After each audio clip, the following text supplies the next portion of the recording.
Yo, what up everybody, it's your boy Frenchiie. Welcome back to my channel. Today I'll be teaching you guys how to soft reset your iPhone 8, 8 Plus.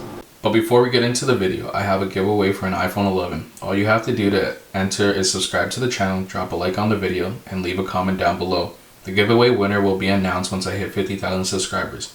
So the faster I hit that, the faster one of you will win the iPhone 11. So spread the word and get more people to subscribe for a better chance to win the iPhone 11. I hope one of you guys win it. And let's get right back into the video. So the first thing you guys are going to want to do is push the volume button up, down, and hold the lock button. Continue to hold the lock button until your phone completely turns off. And once the phone hits the Apple logo, then you can let go.